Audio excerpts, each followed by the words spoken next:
നമസ്കാരം. പച്ചവെളിച്ചം ഇപ്പോൾ എളമ്പച്ചി ശ്രീ കണ്ണമംഗലം കഴകത്തിന് മുന്നിലാണുള്ളത്. ഇവിടെ ഇന്ന് അതിപ്രധാനപ്പെട്ട ഒരു ചടങ്ങ് നടക്കുകയാണ്. ആ ചടങ്ങുമായി ബന്ധപ്പെട്ട കാര്യങ്ങൾ പ്രേക്ഷകരുമായിട്ട് പങ്കുവെക്കുക എന്ന ഉദ്ദേശത്തോടു കൂടിയാണ് രാവിലെ ഇവിടെ എത്തിയിട്ടുള്ളത്.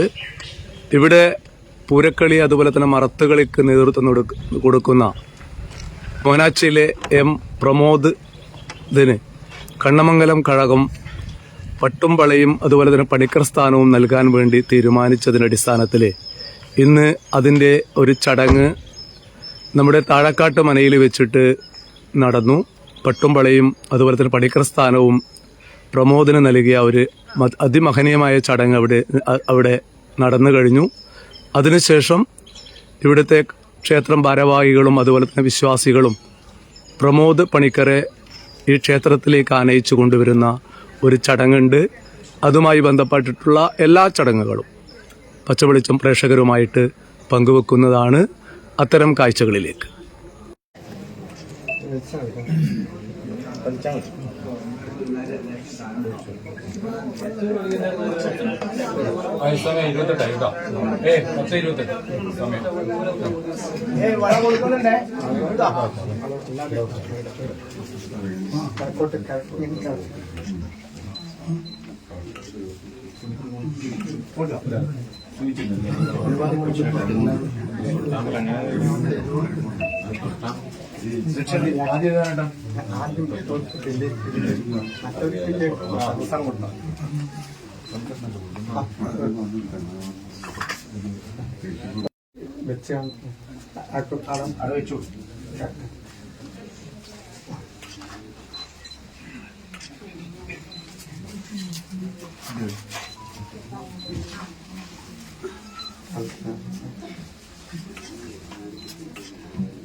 അവരാ മറ്റേ രണ്ട് തമ്പുരാക്കന്മാരുടെ വെച്ചു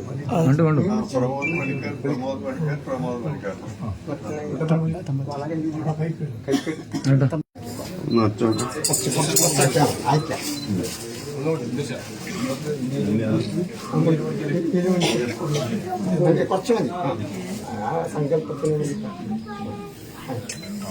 ഇവർക്ക് കിട്ടും. പുതിയ ഉമ്മാല് സംശയം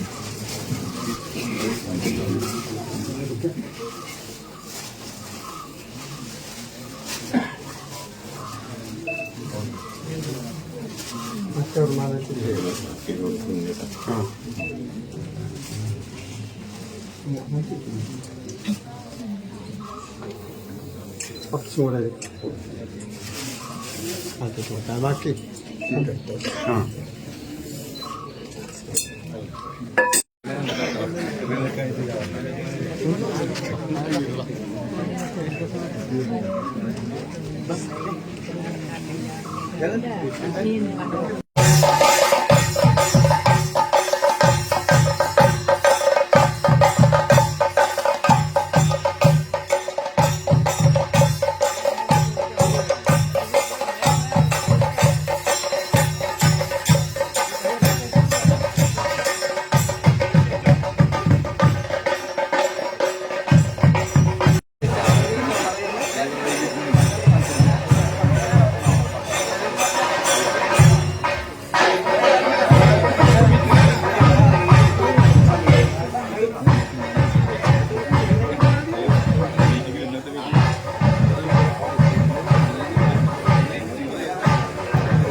സിദ്ധിച്ചെടുക്കാൻ തോന്നുന്നു.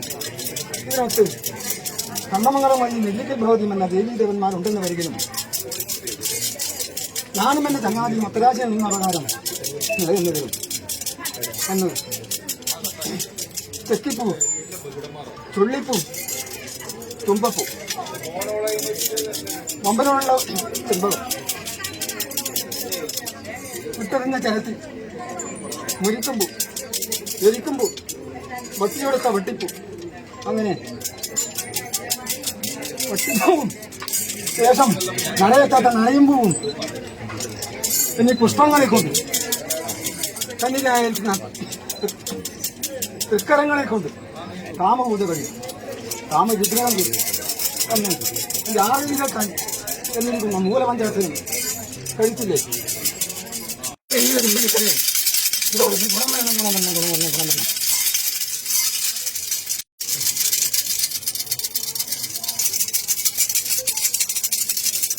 മറത്തുകളി രംഗത്ത് പ്രവർത്തിക്കുന്നവരെ സംബന്ധിച്ചിടത്തോളം ഏറ്റവും പ്രധാനപ്പെട്ട ഒരു അംഗീകാരമാണ് പട്ടുംപളയും പണിക്കർ സ്ഥാനവും. ഇന്ന് കണ്ണമംഗലം കഴകം മോനാച്ചിയിലെ പ്രമോദിന് പട്ടുംപളയും അതുപോലെ തന്നെ പണിക്കർ സ്ഥാനവും നൽകിയ ഒരു ചടങ്ങ് നടന്നിരിക്കുകയാണ്. അതുമായി ബന്ധപ്പെട്ട് ഉള്ള കാര്യത്തെക്കുറിച്ച് എന്താണ് പറയാനുള്ളത്? നമ്മുടെ യാദവ സമുദായത്തിലെ ഒന്നാം കഴകമാണ് തൃക്കരിപ്പൂർ ശ്രീ കണ്ണമംഗലം കഴകം. ഈ കഴകത്തിൽ 2019 മുതൽ 2024 വരെ പൂരക്കളി, മറുത്ത് കളിക്ക് നേതൃത്വം നൽകി വളരെ സജീവമായി വളരെ മെച്ചപ്പെട്ട പ്രകടനം കാഴ്ചവെച്ചതിന് നമ്മുടെ കഴകാംഗങ്ങളും ഭരണസമിതിയും അതുപോലെ തന്നെ മൊത്തം ജനങ്ങളും ഒന്നിച്ച് ഐക്യകണ്ഠേന തീരുമാനിച്ചതിന് അനുസരിച്ചാണ് ഈ പട്ടുംപളയും നൽകാൻ തീരുമാനിച്ചത്. അദ്ദേഹത്തിന് ഇന്നു മുതൽ പ്രമോദ് പണിക്കർ എന്ന പേരിൽ അറിയപ്പെടും. അപ്പോൾ നമ്മൾ ഈ ഇതുമായിട്ട് ബന്ധപ്പെട്ടൊരു കുറേ ഇതുണ്ട്. അപ്പോൾ ആദ്യം നമ്മൾ ഇതിൻ്റെ വള നിർമ്മാണമായിട്ട് ബന്ധപ്പെട്ട് 2 വാക്ക് പറയാൻ ഉദ്ദേശിക്കുന്നു. ഈ വള എല്ലാ ശില്പികൾക്കും ഈ പൂരക്കളി പണിക്കർക്ക് കൊടുക്കുന്ന വള നമുക്ക് ഉണ്ടാക്കാൻ പറ്റില്ല. അപ്പോൾ അത് മുള്ളൂരിലെ ഒരു പട്ടുവം വളപ്പിൽ ജനാർദ്ദനൻ എന്ന് പറഞ്ഞ അയാൾ പ്രത്യേക ഒരു പ്രാഗൽഭ്യം നേടി, ഇതിന് മാത്രം പ്രാഗൽഭ്യം നേടിയ ഒരാളാണ്. രാമായണം ആണ് അതിൽ കൊത്തിയിരിക്കുന്നത് ആ വളയിൽ. അപ്പം അങ്ങനെ പ്രത്യേക ആചാരവിധി പ്രകാരം വളയുണ്ടാക്കി കഴിഞ്ഞ ദിവസം നമ്മൾ പോയി അയാൾക്ക് ആ ശില്പിക്ക് ദക്ഷിണ കൊടുത്ത് വെറ്റിലടക്കിയും ദക്ഷിണയും കൊടുത്ത് ആ വള സ്വീകരിച്ച് ഇവിടെ കൊണ്ടുവന്ന് ഇതിനുശേഷം ഇപ്പോൾ ഇവിടെ പിന്നെ കണ്ണമംഗലം കഴകത്തിൽ ആചാരവിധി പ്രകാരം ശുദ്ധി ചെയ്ത് പൂജിച്ച് അവിടെ ഇപ്പോൾ താഴെക്കാട്ട് മനയിൽ നിന്ന് പിന്നെ പണിക്കർക്ക് ആചാരം വിളിച്ചത്. അതിനുശേഷമുള്ള ചടങ്ങ് എന്താണ്? ഇതിനുശേഷമുള്ള ചടങ്ങ് ഇനിയിപ്പോൾ പണിക്കരെ നമ്മൾ അവരുടെ മോനാച്ചിയുള്ള ഭവനത്തിലേക്ക് കൂട്ടിക്കൊണ്ടുപോകുന്ന ചടങ്ങാണ്. അത് കഴിഞ്ഞ് അവിടെയാണ് അവിടെ അയാൾക്ക് സ്വീകരണമെല്ലാം അവർ ഏർപ്പെടുത്തിയിട്ടുണ്ട്. അപ്പോൾ അതുമായിട്ട് ബന്ധപ്പെട്ടിട്ട് അവിടെ സ്വീകരണവും അരിയിരിക്കലൊക്കെ അവിടെയുണ്ട്. ഇതാണ് പറയാനുള്ളത്. വേറെ കൂടി ചേർക്കാനുണ്ടായിരിക്കെങ്കിലും പറയാനുണ്ടോ? നമ്മളെ കഴകത്തിനെ സംബന്ധിച്ചിടത്തോളം പറയുകയാണെങ്കിൽ പ്രമോദ് പണിക്കർ 4 വർഷം തുടർച്ചയായിട്ട് ഇവിടെ മറുത്ത് കളിച്ചു. പക്ഷെ അതിനു മുമ്പ് തന്നെ 2015 മുതൽ ഈ കഴകത്തിൽ പൂരമാല അദ്ദേഹം തന്നെയാണ് നിർവഹിച്ചു വന്നത്. മോനാച്ചിയിൽ നിന്നും നീലീശ്വരം വഴി നമ്മളെ കഴകത്തിലേക്ക് രാത്രി 7:30 വരികയും നമ്മളെ ചെറുപ്പക്കാരെയും അതുപോലെ തന്നെ ബാല്യക്കാരെയും ഒക്കെ ഉൾപ്പെടുത്തിക്കൊണ്ട് പൂരക്കളി പരിശീലനം ഈ 7 കൊല്ലക്കാലം, ഈ 4 കൊല്ലം മറുത്തുകളി ആചാരം, ഈ മറുത്ത് കളിക്കുന്ന സമയത്തും അതിനു മുമ്പുള്ള പൂരമാല സമയത്തും തുടർച്ചയായി 7 കൊല്ലക്കാലം ഇവിടുത്തെ യുവാക്കളെയും അതുപോലെ തന്നെ ചെറിയ കുട്ടികളെയും പൂരക്കളി പരിശീലനം നടത്തിക്കൊണ്ട് മികച്ചൊരു പൂരക്കളി ടീം നമ്മളെ കഴകത്തിൽ ഉണ്ടാക്കാൻ വേണ്ടി പ്രമോദ് പണിക്കർ നടത്തിയ സേവനം ഈ അവസരത്തിൽ ശ്ലാഘനീയമാണ്. കാരണം പണിക്കർമാർ സാധാരണഗതിയിൽ വന്നു കഴിഞ്ഞാൽ ഈ മറുത്തുകളി സമയത്ത് അവർ വന്നിട്ട് കൂട്ടിക്കൊണ്ടുവന്നാൽ മാത്രമാണ് ഈ പഠിപ്പിക്കുന്ന ചടങ്ങുണ്ടാവുക. നമ്മളെ കഴകത്തെ സംബന്ധിച്ചിടത്തോളം ഈ കൂട്ടിക്കൊണ്ടുവരുന്ന ചടങ്ങ് പറഞ്ഞാൽ പൂരം തുടങ്ങുമ്പോഴാണ് നമ്മൾ കൂട്ടിക്കൊണ്ടിരുന്നത്. അതിനു മുമ്പ് തന്നെ ഇവിടെ പരിശീലനം 1 മാസം 1.5 മാസക്കാലം നടക്കുന്നുണ്ട്. ഒരു പരിഭവവും ഇല്ലാതെ നമ്മളിൽ ഒരാളായി അദ്ദേഹം നമ്മളെ കൂടെ നിന്ന് നമ്മളെ ആൾക്കാരെ പഠിപ്പിക്കുകയും അതുപോലെ തന്നെ പൂരമാല നടത്തുകയും പിന്നീട് മറുത്തുകളി രംഗത്ത് തന്റെ പ്രാഗൽഭ്യം തെളിയിക്കുകയും ചെയ്തു എന്നതാണ്. അതിന് ഈ കഴകം അദ്ദേഹത്തോട് വളരെയധികം കടപ്പെട്ടിരിക്കുന്നു. പിന്നെ ഇന്ന് രാവിലെ ഇവിടെ ഈ പട്ടുംപളി നമ്മൾ കൊടുക്കുന്നതിന് മുമ്പ് ഇത് നമ്മളെ ശ്രീകോവിൽ വെച്ച് പൂജിച്ചിട്ടാണ് താഴക്കാട്ട് മനയിലേക്ക് കൊണ്ടുപോയത്. അങ്ങനെ ഒരു ചടങ്ങും കൂടി അവിടെ നടന്നു. അവിടെ വെച്ച് അടുത്ത വലിയ തിരുമുമ്പ് ഇത് കൈമാറി ആചാര പേരും വിളിച്ചു. ഇവിടത്തേക്ക് നമ്മൾ ഘോഷയാത്രയായി കൂട്ടിക്കൊണ്ടുവന്നു. ഇനി അങ്ങോട്ടേക്കും ഇതേപോലെ ഘോഷമായി തന്നെയാണ് പോകുന്നത്. അവിടെ വെച്ച് പണിക്കർ വക എല്ലാ നാട്ടുകാർക്കും അതുപോലെ തന്നെ ഇവിടുത്തെ കഴകാംഗങ്ങൾക്കും മുഴുവൻ സൗഹൃദങ്ങൾക്കും അതുപോലെ തന്നെ പണിക്കർമാർക്കൊക്കെ വിപുലമായ ഒരു വിരുന്നുകൂടി ആ കഴകത്തിൽ ഏർപ്പെടുത്തിയിട്ടുണ്ട്. എനിക്ക് ഈ പട്ടും വളയും പണിക്കർ എന്ന ആചാരവും നമ്മുടെ യാദവ സമുദായത്തിലെ 4 കഴകങ്ങളിൽ ഒന്നാം കഴകമായ കണ്ണമംഗലം കഴകത്തിൽ നിന്ന് ലഭിച്ചതിൽ വളരെയധികം സന്തോഷമുണ്ട്. അതിന് ഇവിടുത്തെ കഴകാംഗങ്ങൾക്കും ഈ കഴകത്തിൻ്റെ ഭാരവാഹികൾക്കും എൻ്റെ നന്ദി അറിയിക്കും.